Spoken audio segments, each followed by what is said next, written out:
Mga boss, nasa krisis tayo. Sa mga nakalipas na linggo, naranasan natin ang pinakamatinding epekto ng gera na hindi naman tayo kasali, na wala naman tayong kinalaman.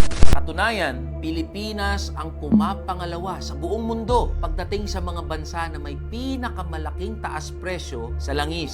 Kaakibat ng walang pakundangang pagtaas ng presyo ng langis, nagsitaasan na rin ang presyo ng lahat ng bilihin at serbisyo. Marami ng tsuper ang nagtigil pasada, mga manggagawang rider na halos wala nang maiuwing kita mula sa isang buong araw ng pagbiyahe. Mga manggagawang minimum wage at middle income earners na wala nang ang umento sa sahod, wala pang makuha na kahit isang suporta mula sa gobyerno. Sa gitna ng krisis, malinaw ang panawagan ng mga manggagawa at ordinaryong Pilipino. Itaas ang sahod, buwagin ang provincial rate, tanggalin o di kaya isuspendehin ang VAT o excise tax. At ginagawa naman natin ang lahat para mangyari ang lahat ng to, mga boss. Umaattend tayo sa mga hearing.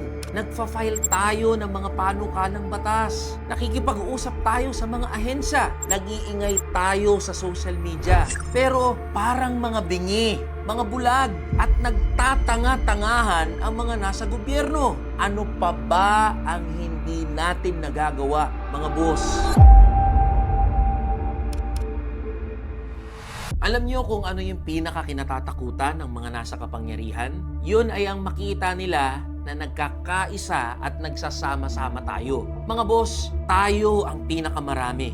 Tayo ang nagluluklok sa mga politiko. Sa katunayan, kayo, tayong mga manggagawa ang dahilan kung bakit nanalo at nailuklok sa pwesto ang Kamanggagawa Party List. Panahon na para ipamalas nating muli ang pagkakaisa ng mga manggagawa at ordinaryong Pilipino. Maraming beses na nating nagawa yan. At mga boss, naniniwala ako, magagawa ulit natin ito. Alam ko mga boss na marami sa inyo ang ayaw, natatakot o nag-aalinlangan sa mga rally.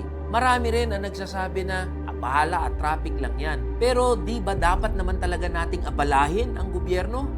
Namamatay na ang mga pumipila para sa kakarampot na ayuda. Pero ang gobyerno, petiks-petiks pa rin. Kaya dapat na natin silang abalahin. Mga boss, hindi pwedeng lagi na lang tayong namamalimos. Na lagi na lang tayong kawawa o lagi na lang tayong pumipila para sa kakarampot na ayuda.